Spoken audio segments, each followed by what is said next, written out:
वक्फ संशोधन कानून के नाम पर देश के अलग अलग हिस्सों में लगातार प्रदर्शन हो रहे हैं। कई जगह पर यह प्रदर्शन हिंसक हैं तो कई जगह पर पीसफुली प्रोटेस्ट किया जा रहा है। बंगाल का मुर्शिदाबाद हो, मालदा हो, 24 परगना हो, हुगली हो, इन सारे इलाकों में 10 अप्रैल के बाद से लगातार हिंसा जारी है। आगजनी, पत्थरबाजी, सब कुछ वहां हो रहा है।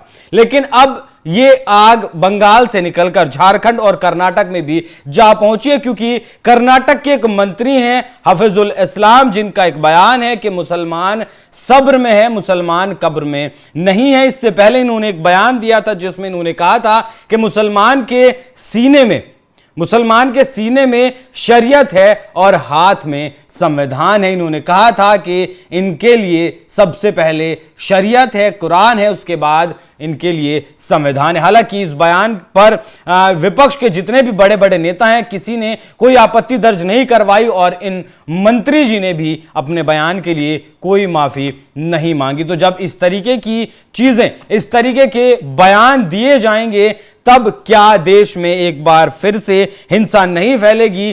तब क्या देश में एक बार फिर से मारकाट नहीं फैलेगी? इनका जो पूरा बयान अगर मैं आपको बताऊं तो इन्होंने कहा कि मुसलमान सब्र में है, कब्र में नहीं। राजनीति में धमाका हो गया।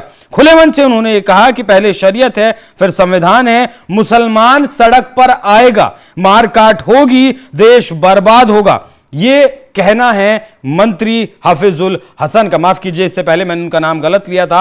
हफीजुल हसन इनका नाम है, जिसका ट्रेलर ये झारखंड में बयान दिया गया। कर्नाटक में इसका ट्रेलर देखने को मिला। कन्नूर की सड़कों पर हजारों लोगों की भीड़ उतर आई, नारों के साथ, झंडों के साथ, गुस्से के साथ। केंद्र सरकार के वक्फ एक्ट के संशोधन के खिलाफ उलमा स्टेट कोऑर्डिनेशन कमेटी ने बवाल खड़ा कर दिया। हजारों लोग वहां सड़कों पर उतरे। मोदी मुर्दाबाद के नारे लगाए, नीतीश कुमार मुर्दाबाद के नारे लगाए, चंद्रबाबू नायडू मुर्दाबाद के नारे लगाए, इस तरीके के नारे लगाए हैं। और यह महज प्रदर्शन नहीं था, बल्कि यह शक्ति प्रदर्शन था, धमकी थी। अभी हम जिंदा हैं।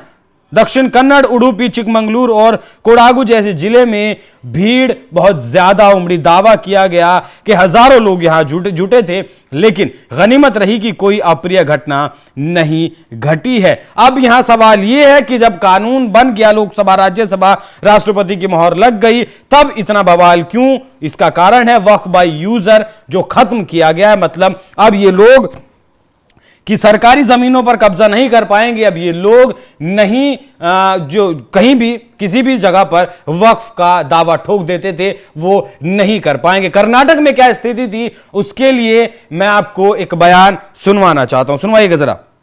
मैं कर्नाटका से आता हूं और लिंगायत वीरशैव परंपरा के सबसे महत्वपूर्ण जो वहां के मठ है, अनुभव मंडप बसवण्णा के, उसके ऊपर वक्फ बोर्ड ने क्लेम लगा दिए है।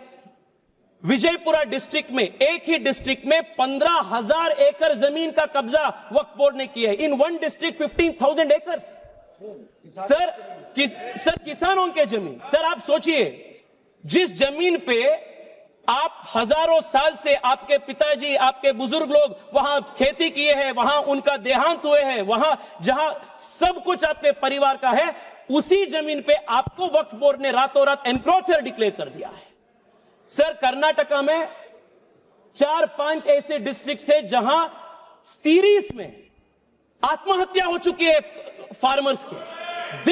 This is the result of this 2013 draconian amendment. Sir Tejasvi Surya ने साफ शब्दों में बताया किस तरीके से कर्नाटक में वक्फ के नाम पर इन्होंने लूटमारी की, 1500 साल पुराने मंदिरों पर कब्जा किया। लेकिन जिस तरीके से यह बयान दिया गया, उसके बाद बीजेपी के कार्यकर्ता भी सड़कों पर उतरे। बीजेपी के कार्यकर्ताओं की तस्वीरें आप देख सकते हैं, जरा फुल फ्रेम इन तस्वीरों को दिखाइएगा।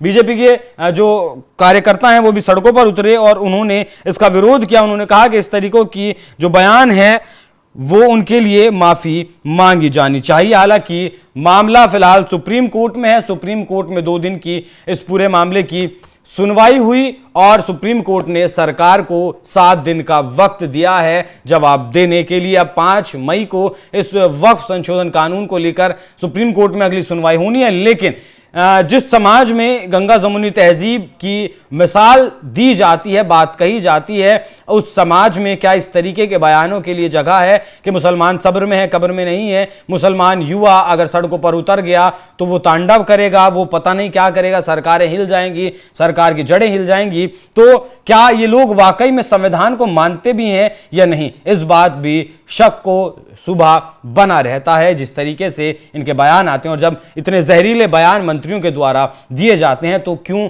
सड़कों पर हिंसा नहीं होगी, क्यों वहां तांडव नहीं होगा, क्यों आगजनी पत्थरबाजी नहीं होगी, क्यों लोगों के घर नहीं लूटे जाएंगे? बंगाल में ही आप देख लीजिए, सरकार के खिलाफ लड़ाई है, सरकार बिल लेकर आई है, लेकिन वहां मंदिरों को निशाना बनाया गया, हिंदुओं के घरों पर निशान लगाकर उन घरों को निशाना बनाया गया, महिलाओं की इज्जत तक लूटने की बात वहां आई, घरों को लूटा गया, दुकानों को लूटा गया, तोड़फोड़ की गई सिर्फ वक्फ के नाम पर। यह वक्फ के नाम पर बवाल नहीं है, यह सीधे तौर पर मुसलमानों के द्वारा किया गया हिंदुओं का विरोध है। जिस तरीके से टू नेशन थ्योरी पर यह देश अलग हुआ था, जो बयान 1940 में जिन्ना ने दिया था, वही बयान अभी एक दिन पहले पाकिस्तान के सेना अध्यक्ष आसिम मुनीर ने भी दिया है कि हम हिंदुओं के साथ नहीं रह सकते हैं।